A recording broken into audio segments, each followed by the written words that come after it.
Assalamualaikum warahmatullahi wabarakatuh. Halo semuanya, perkenalkan nama aku Salsabila Titiana dari kelas 10 MIPA 2 nomor absen 30. Di video kali ini, aku akan membahas dan menceritakan mengenai sejarah kerajaan Samudra Pasai. Teman-teman tahu nggak? Samudra Pasai merupakan kerajaan Islam pertama yang ada di Indonesia loh. Pastinya, sejarah kerajaan Samudra Pasai sangat menarik ya untuk dibahas. Pantengin terus ya videonya teman-teman. Selamat menonton! Meskipun saat ini Islam adalah agama terbesar di Indonesia, ternyata agama Islam baru masuk ke Indonesia saat abad ke-13 loh. Jauh lebih baru dibandingkan agama Hindu yang sudah ada sejak tahun 78 Masehi dan Buddha yang masuk di abad ke-5. Masuknya agama Islam ke Indonesia ditandai dengan berdirinya Kerajaan Samudra Pasai. Kerajaan Samudra Pasai terletak di pesisir utara Pulau Sumatera. Kalau diibaratkan dengan zaman sekarang, kira-kira Kerajaan Samudra Pasai terletak di kota Layuk Seumawe dan Kabupaten Aceh Utara, Provinsi Aceh. Nah teman-teman, sekarang mari kita cari tahu yuk asal-usul Kerajaan Samudra Pasai. Asal-usul Kerajaan Samudra Pasai. Kerajaan Samudra Pasai adalah kerajaan Islam di Sumatera yang berkuasa dari abad ke-13 hingga abad ke-16. Wilayah Kerajaan Samudra Pasai menjadi daerah di Nusantara yang pertama kali dikunjungi oleh para pedagang dan pelayaran. Hal ini dikarenakan letaknya yang sangat strategis di jalur perdagangan internasional, yakni di pesisir utara Sumatera, tepatnya di dekat kota Layuk Seumawe, Aceh. Jadi, jika disimpulkan, latar belakang berdirinya Kerajaan Samudra Pasai, yaitu munculnya Kerajaan Samudra Pasai diawali dengan kedatangan para pedagang Islam dari Arab, India, dan Persia yang singgah untuk berdagang di Indonesia. Akhirnya, lama-kelamaan para pedagang ini kemudian menetap dan membangun sebuah kerajaan yang bernama Samudra Pasai. Nah, jadi begitulah teman-teman asal-usul mengenai Kerajaan Samudra Pasai. Sekarang, mari kita cari tahu yuk letak Kerajaan Samudra Pasai. Letak Kerajaan Samudra Pasai. Kerajaan Samudra Pasai terletak di pesisir pantai utara Sumatera, kurang lebih di sekitar kota Layuk Seumawe, Provinsi Aceh. Berikut peta letak Kerajaan Samudra Pasai. Oke teman-teman, sekarang mari kita cari tahu lebih dalam dan lebih lanjut mengenai pendiri Kerajaan Samudra Pasai. Pendiri Kerajaan Samudra Pasai. Menurut para ahli sejarah di Eropa, Kerajaan Samudra Pasai muncul pada sekitar pertengahan abad ke-13 dengan raja pertamanya ialah Sultan Malik Al-Saleh. Beberapa sumber menyatakan bahwa Sultan Malik Al-Saleh bisa menjadi raja pertama dari Kerajaan Samudra Pasai karena Nazimuddin Al-Kamil. Nazimuddin Al-Kamil ialah seorang laksamana laut yang berasal dari Mesir. Pada tahun 1238 Masehi, Nazimuddin Al-Kamil diperintahkan oleh Kesultanan Mamluk yang berada di Kairo untuk merebut sebuah pelabuhan yang bernama Kambayat berada di Gujarat, India. Perebutan pelabuhan tersebut bertujuan untuk menjadikan pelabuhan sebagai tempat pemasaran barang perdagangan yang berasal dari timur. Atas perintah dari Kesultanan Mamluk tersebut, Nazimuddin Al-Kamil kemudian mengangkat Marasilu atau Sultan Malik Al-Saleh sebagai pemimpin pertama atau raja pertama dari Kerajaan Samudra Pasai di Aceh dengan gelar Sultan Malikus Saleh atau Sultan Malik Al-Saleh pada tahun 1267 hingga tahun 1297 Masehi. Meskipun dipercaya bahwa Sultan Malik Al-Saleh mendapatkan tahta Kerajaan Samudra Pasai dari pemberian Nazimuddin Al-Kamil, Sultan Malik Al-Saleh masih mendapatkan pengakuan sebagai pendiri sekaligus penguasa pertama dari Kerajaan Samudra Pasai. Sementara itu, ada beberapa sumber yang menyebutkan kisah berbeda mengenai cara Marasilu atau Sultan Malik Al-Saleh mendapatkan gelar sebagai pendiri dan raja pertama dari Kerajaan Samudra Pasai. Menurut para ahli sejarah di Eropa, dijelaskan bahwa Nazimuddin Al-Kamil yaitu seorang laksamana laut dari Mesir yang berasal dari dinasti Fatimiyah, berhasil menaklukkan kerajaan Hindu Buddha yang berada di Aceh, lalu mendirikan kerajaan di Pasai. Nazimuddin Al-Kamil pun wafat. Lalu Pasai dikuasai oleh seorang laksamana bernama Johan Jani yang berasal dari Pulau W yang berasal dari dinasti Mamaluk, yaitu dinasti yang menggantikan dinasti Fatimiyah. Johan Jani kemudian berniat untuk merebut kerajaan dari para pendahulu. Dinasti Mamaluk kemudian mengutus seorang pendakwah yang bernama Sheikh Ismail dan Fakir Muhammad yang sebelumnya pernah berdakwah di sekitar pantai barat India, lalu bergerak ke Pasai. Di Pasai, dua pendakwah tersebut pun bertemu dengan Marasilu, yaitu salah satu anggota angkatan perang dari di kerajaan Pasai. Syekh Ismail serta Fakir Muhammad kemudian membujuk Marasilu untuk memeluk agama Islam, lalu mendirikan kerajaan Samudra dengan tujuan untuk menandingi Pasai. Usai memeluk agama Islam, Marasilu pun mendapatkan gelar Sultan Malik Al-Saleh serta menjadi raja pertama dari kerajaan Samudra. Kerajaan Samudra ini terletak di bagian kiri dari Sungai Pasai dan menghadap ke arah Selat Malaka. Sultan Malik Al-Saleh lalu menikah dengan putri Ganggang Sati, yaitu keturunan dari Sultan Aladin Muhammad Amin yang berasal dari kerajaan Perlak. Lalu sejak saat itulah dua kerajaan Islam tersebut pun bergabung menjadi satu dan menjadi kerajaan Samudra Pasai. Nama Samudra Pasai sendiri sebenarnya berasal dari Samudra Aceh Pasai yang artinya adalah kerajaan samudra yang baik dengan ibu kota berada di Pasai. Usai Sultan Malik Al-Saleh meninggal dunia, tata kerajaan pun digantikan oleh putranya yaitu Sultan Muhammad atau Malik Al-Tahir pada tahun 1297 Masehi hingga tahun 1326 Masehi. Sebagai tambahan informasi, Sultan Malik Al-Saleh mendapatkan gelar Al-Malikus Zahir, sedangkan putranya diberi gelar Al-Malikul Mansu Az-Zahir, yaitu gelar yang dipakai oleh Sultan Mamalik kedua yang berada di Mesir, yaitu Al-Malikus Zahir Bibers pada tahun 1260 hingga tahun 1277. Al-Mansur sendiri adalah gelar yang diberikan dari Sultan Mamalik ketiga. Sultan Al-Malikus Zahir, anak dari Merhasilu atau Sultan Malik Al-Saleh pun menjadi sultan kedua di Samudra Pasai dan memiliki nama kecil Raja Muhammad. Nah teman-teman, dari penjelasan tadi dapat diketahui ya bahwa pendiri kerajaan Samudra Pasai yang diakui adalah Meurasilu atau Sultan Malik Al-Saleh yang diakui sebagai pendiri dan raja pertama kerajaan Samudra Pasai. Oke teman-teman, sekarang mari kita cari tahu silsilah raja-raja kerajaan Samudra Pasai. Silsilah Raja-Raja Kerajaan Samudra Pasai. Raja yang pertama, Sultan Malik As-Saleh pada tahun 1267 sampai tahun 1297. Marasilu atau Sultan Malik As-Saleh oleh para ahli diduga sebagai penguasa yang beragama Islam pertama di Nusantara loh. Hal itu mengingat letak Pasai yang sebagai titik awal dari kedatangan pedagang Arab. Raja yang kedua, Sultan Muhammad Malik Az-Zahir pada tahun 1297 sampai tahun 1326. Sultan Muhammad Malik Az-Zahir merupakan putra dari Malik As-Saleh. Pada masa kekuasaannya, Sultan Muhammad Malik Az-Zahir memperkenalkan tentang koin emas yang menjadi mata uang untuk perdagangan masyarakat. Raja yang ketiga, Sultan Mahmud Malik Az-Zahir pada tahun 1326 sampai tahun 1349. Sultan Mahmud Malik Az-Zahir merupakan putra dari Sultan Muhammad Malik Az-Zahir. Sultan Mahmud berkuasa sebagai raja ketiga Pasai. Di masa kekuasaannya, Sultan Mahmud menerima kunjungan dari Ibnu Battuta selama 2 pekan. Raja yang keempat, Sultan Malik Az-Zahir. Raja yang kelima, Sultan Ahmad Malik Az-Zahir. Raja yang keenam, Sultan Zain Al-Abidin Malik Az-Zahir. Raja yang ketujuh, Sultanah Nahrasiyah. Raja yang kedelapan, Sultan Salah ad-Din. Raja yang kesembilan, Sultan Abu Zaid Malik Az-Zahir. Raja yang ke-10, Sultan Mahmud Malik Az-Zahir. Raja yang ke-11, Sultan Zain Al-Abidin. Raja yang ke-12, Sultan Abdullah Malik Az-Zahir. Sultan yang ke-13, Sultan Zain Al-Abidin. Nah teman-teman, di antara 13 sultan yang disebutkan tadi, ternyata yang paling sering didengar namanya yaitu Sultan Mahmud Malik Az-Zahir loh teman-teman. Kenapa nggak Sultan Malik As-Saleh ya? Ternyata ini semua ada alasannya ya teman-teman. Karena ketika di tangan Sultan Mahmud Malik Az-Zahir, kerajaan Samudra Pasai mencapai masa kejayaannya. Sultan Mahmud Malik Az-Zahir juga yang mengenalkan mata uang dirham yang berbentuk koin emas sebagai alat pembayaran di kerajaannya loh.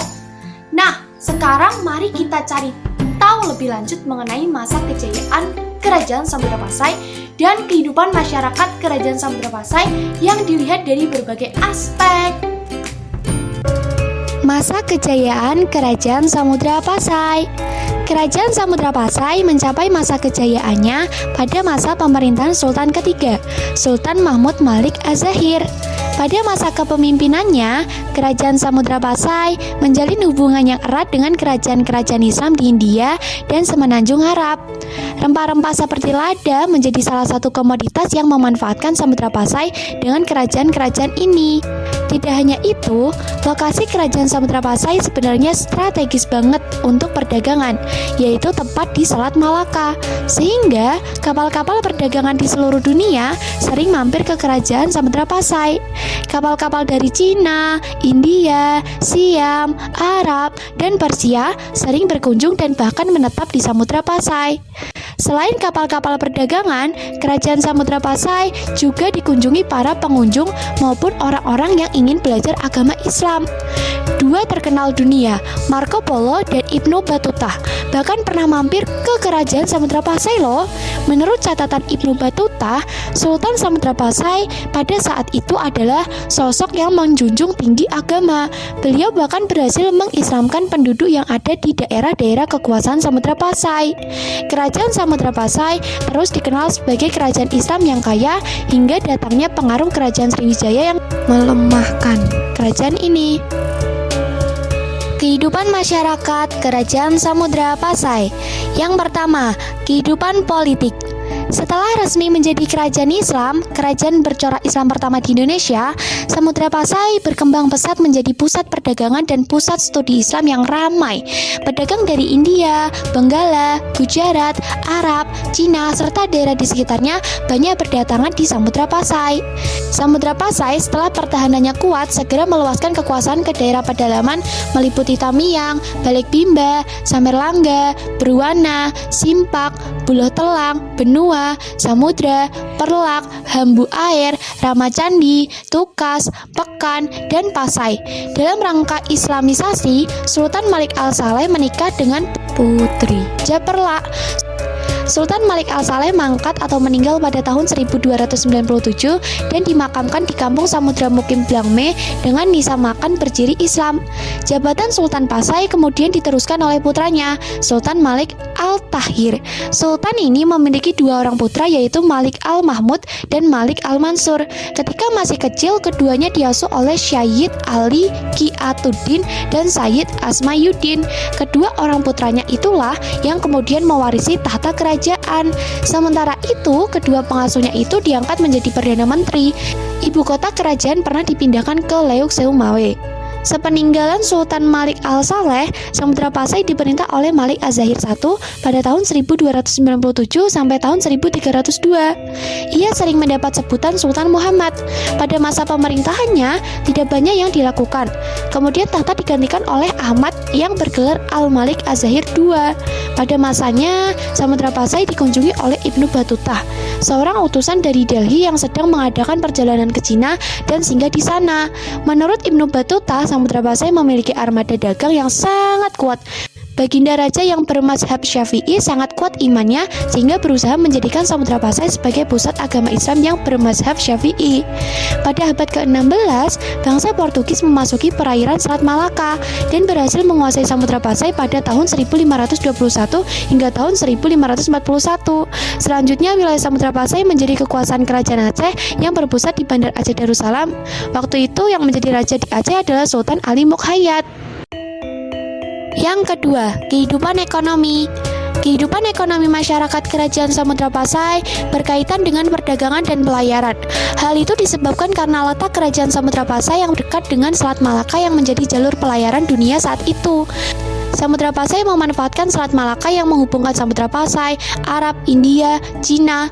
Samudra Pasai juga menyiapkan bandar-bandar dagang yang digunakan untuk menambah perbekalan untuk berlayar selanjutnya, mengurus masalah perkapalan, mengumpulkan barang dagangan yang akan dikirim ke luar negeri, dan menyimpan barang dagangan sebelum diantar ke beberapa daerah di Indonesia. Yang ketiga, kehidupan sosial budaya. Para pedagang asing yang singgah di Malaka untuk sementara menetap beberapa lama untuk mengurusi perdagangan mereka. Dengan demikian, para pedagang dari berbagai bangsa itu bergaul selama beberapa lama dengan penduduk setempat. Kesempatan itu digunakan oleh para pedagang dari Gujarat, Persia, dan Arab untuk menyebarkan agama Islam. Dengan demikian, kehidupan sosial masyarakat dapat lebih maju, bidang perdagangan dan pelayaran juga bertambah maju tentunya. Kerajaan Samudra Pasai sangat dipengaruhi oleh Islam. Hal itu terbukti terjadinya perubahan aliran Syiah menjadi aliran Syafi'i di Samudra Pasai ternyata mengikuti perubahan di Mesir. Pada saat itu di Mesir sedang terjadi pergantian kekuasaan dari dinasti Fatimah yang beraliran Syiah kepada dinasti Mameluk yang beraliran Syafi'i. Aliran Syafi'i dalam perkembangannya di Pasai menyesuaikan dengan adat istiadat setempat sehingga kehidupan sosial masyarakatnya merupakan campuran Islam dengan adat istiadat setempat. Oke teman-teman, sekarang saya akan menjelaskan mengenai sejarah dan penyebab keruntuhan Kerajaan Samudra Pasai. Simak videonya. Penyebab keruntuhan Kerajaan Samudra Pasai. Runtuhnya Kerajaan Samudra Pasai adalah disebabkan karena masalah internal dan eksternal. Adapun faktor internal yang dimaksud adalah perang antar saudara di dalam tubuh kerajaan, yakni kaitannya dengan perebutan kekuasaan. Selain itu, penyebab keruntuhan Kerajaan Samudra Pasai yang kedua adalah karena kedatangan Portugis ke Nusantara. Kerajaan Samudra Pasai dikuasai oleh Portugis pada tahun 1924 selama 3 tahun, di mana Selat Malaka yang dikuasai Portugis itu adalah lingkup wilayah Samudra Pasai yang kemudian dengan mudahnya Portugis masuk ke wilayah kerajaan. Selanjutnya, pada tahun 1345, Gajah Mada memimpin pasukan Majapahit untuk menaklukkan kekuasaan Sultan Ahmad Malik Az-Zahir. Oke teman-teman, ini ada tambahan. Menurut berbagai catatan mengenai Kerajaan Samudra Pasai, kemunduran Kerajaan Samudra Pasai tidak hanya disebabkan oleh pengaruh Kerajaan Sriwijaya saja. Pengaruh Kerajaan Majapahit juga menjadi salah satu faktor mundurnya Kerajaan Samudra Pasai. Ada cerita unik nih teman-teman tentang pengaruh Kerajaan Majapahit terhadap Kerajaan Samudra Pasai. Jadi begini, Sultan yang berkuasa saat itu yaitu Sultan Ahmad Malik Az-Zahir pada tahun 1346 sampai tahun 1383 Masehi, mempunyai anak laki-laki yang naksir sama salah satu putri Majapahit bernama Raden Galuh Gemenrencang. Nama putranya adalah Tun Abdul Jalil. Masalahnya Sultan Ahmad Malik Az-Zahir juga ikutan naksir sama putri Majapahit ini loh. Waduh, jadinya cinta segitiga dong. Iya teman-teman, ini cinta segitiga yang berakhir nggak bahagia kayak cerita Wattpad. Alih-alih memanfaatkan kesempatan ini buat jodohin anaknya dan bikin relasi Samudra Pasai dengan Majapahit makin erat, Sultan Ahmad Malik Az-Zahir malah melakukan tindakan tidak terpuji. Sultan Ahmad Malik Az-Zahir malah membunuh anaknya sendiri dan menenggelamkannya ke laut. Di saat yang sama, Raden Galuh Gemenrencang lagi dalam perjalanan ke Samudra Pasai. Bayangin nih, sudah jauh-jauh datang dari Majapahit sampai di Samudra Pasai, ternyata pacarnya dibunuh ayahnya sendiri. Raden Galuh Gemenrencang langsung patah hati teman-teman. Saking patah hatinya, Raden Galuh Gemenrencang langsung bunuh diri. Rombongan pengawal yang mengiringi Raden Galuh Gemenrencang langsung kembali ke Majapahit dan melaporkan ke raja saat itu, yaitu Raja Hayam Wuruk. Raja Hayam Wuruk langsung marah besar dan mengirim pasukan untuk menaklukkan Kerajaan Samudra Pasai. Penaklukan Kerajaan Samudra Pasai oleh Raja Hayam Wuruk ini membuat pasukan Sultan Ahmad Malik Az-Zahir kalah.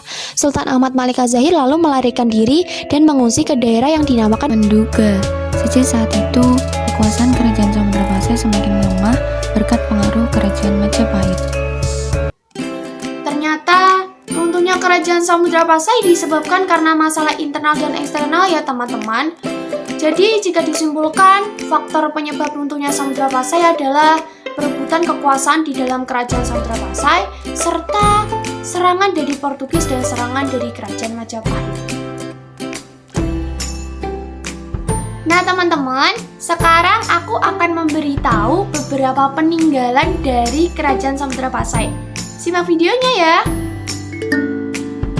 Peninggalan Kerajaan Samudra Pasai.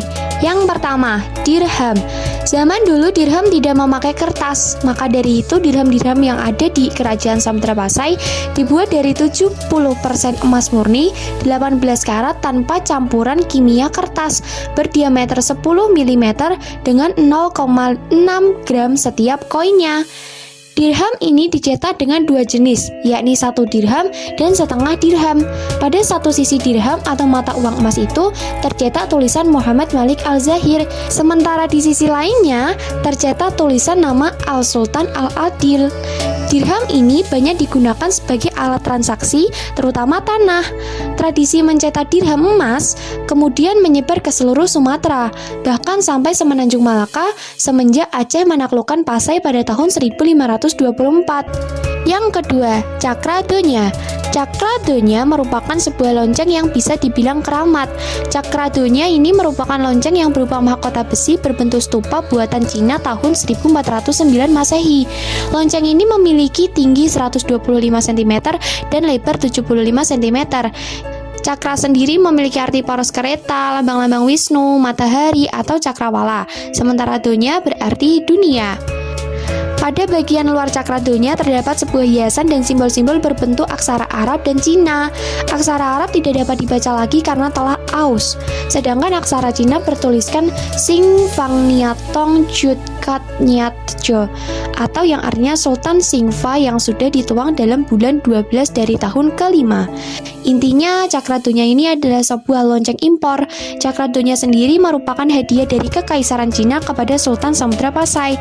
Kemudian hadiah lonceng ini dipindahkan ke Banda Aceh sejak Portugis berhasil dikalahkan oleh Sultan Ali Muhayyad Shah. Yang ketiga, naskah surat Sultan Zainal Abidin. Naskah surat Sultan Zainal Abidin merupakan surat yang ditulis oleh Sultan Zainal Abidin sebelum meninggal pada tahun 1518 Masehi atau 923 Hijriah.